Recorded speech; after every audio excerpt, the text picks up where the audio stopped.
Okay, so just an introduction.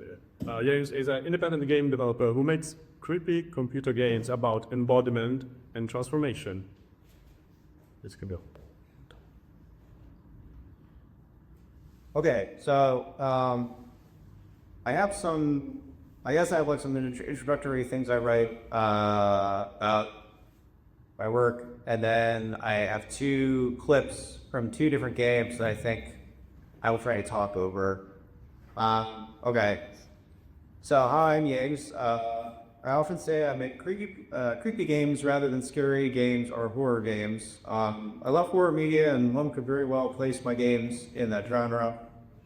However, horror media can usually be clearly marked up and diagrammed out by periods of tension, release, danger, and safety. There are many horror artists and writers and filmmakers and developers where there's more ambiguity horror. The horror is more diffuse, the attitude towards the unknown, and the other is more complicated.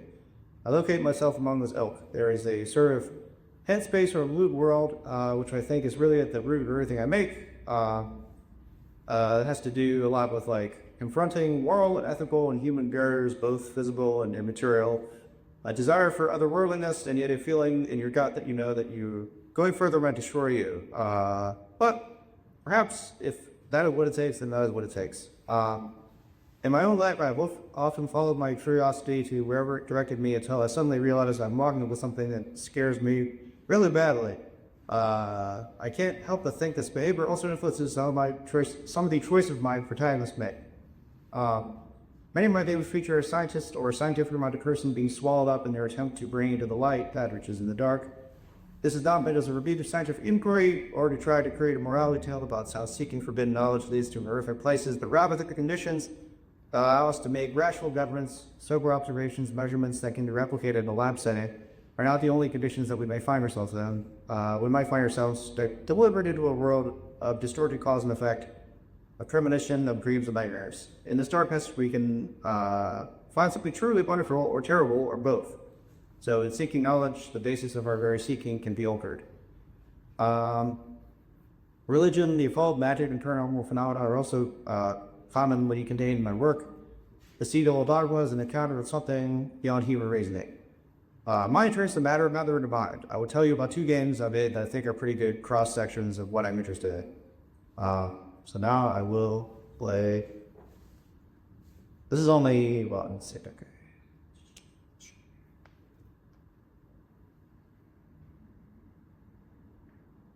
Okay, and I was just gonna talk over it, so, my games do have sound, but not this time. So Discover My Body is an extremely short and simple game I made in 2020 as you take the role of a medical student viewing a futuristic medical procedure that lets a human being free themselves of their atomized human individuality and connect to an infinitely more vast, timeless fungal consciousness. You are able to view the unnamed subject's skin or topical layer, their skeleton, and their nervous system to see how the fungus meshes with and reshapes their human form. The procedure is extremely painful, and yet the subject you view was enthusiastic all the way through. The medical student you play as is silent, does not divulge any opinion on what they're witnessing, cannot stop the procedure, but merely looks on and discovers. The more the subject is absorbed by the fungal mind, the more they rot, the happier they become. What is the value of a subject's judgment of their condition as they no longer have a human mind? What is the value of our judgment of their condition if we do not have a fungal mind? Is the subject really happy? At the extremes, all these questions become hard to answer. Of course, I think there's humor in a lot of my work as well, something that is strange, gross, because it's funny just as much as it could be considered scary. This game was sort of based off of a joke about I think I was texting a friend. We played this game called Discover the World as kids, which was like this a Mac like game where you sailed on like a ship around the world. I think I said like, what if it was Discover My Body? You're looking at a person who's going through a transformation, and then it sort of turned into this. But anyway, so you can see, sorry, I expected the clip to play out exactly as I was speaking. But anyway, I will go to the next clip now, which is a more recent game I made called, or from a more recent game I made called Throwing My Grandpa.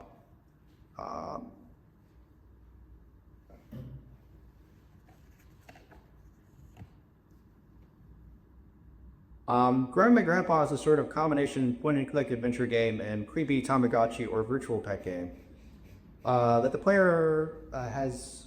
Excuse me. Lets the player inhabit a curious but emotionally troubled young girl ride through the ruins of her grandfather's basement. Here she encounters traces of her grandfather's academic focus. She finds his dissertation, Eurasian Steppe Shamanism and the Fusiform Gyrus, an interdisciplinary study in sympathetic magic.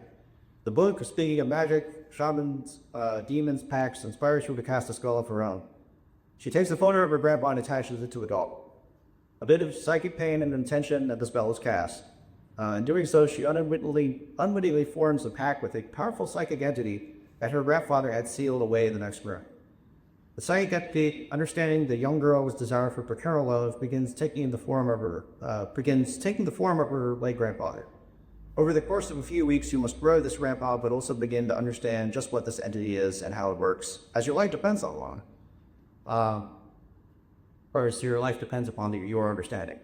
Throughout the game, there is a restating motif of different perspectives and understandings. The basement that most of the game takes place in is littered with documents related to the entity, and some pre-modern sources understand it as a demon, a magical being, one that is more than willing to be put into service in order to realize the bodily desires of those who gaze upon it. But at a cost that can only be paid with blood. The player character's grandfather and the researchers he employed see it as an incredible type of animal, with a highly developed form of mimicry that evolved alongside humans. The actions of the player character, a child, are narrated by a concerned counselor, which just sort of acts as a frame story of the game. His understanding of her story of growing her grandpa is itself seeking to reduce what she is saying into a record of psychological profiling pathologizing. Whatever perspectives the humans have in the story, they are all encountering something they cannot possibly interact with and study neutrally, because by observing it, they have already given it information about themselves and thus structured their experiences with it. The one who has the most success with the entity is the one who approaches it with the curiosity and openness of a child. The player character's longing and desire is brought to life in a way that is not really real. The grandpa they come to love and who loves them is a refraction of their desire, a product of the psychic entity's nature, a product of the psychic entity's interpretation of their desire. When making this game, I wanted to have this total strangeness. When you speak with grandpa, he shares you with paternal love and affection. Soft, sentimental music plays, and yet his body is a half-formed assemblage of dark, pulsating viscera. The events of the game were kicked off by the player character casting a spell. She creates a totemic image of her grandpa, which becomes the grandpa that you grow. So I'll let this play out a little bit, and then, my closing comment here is, many of my games are inspired by older PC games, both in visuals but also in design.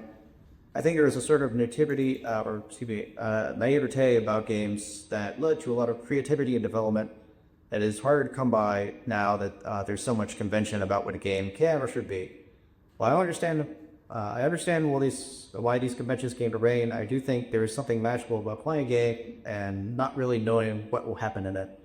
One of the things that only the medium of games can do is allow the player to have agency and will and intention, but also to transform that agency and will into something amazing and unexpected.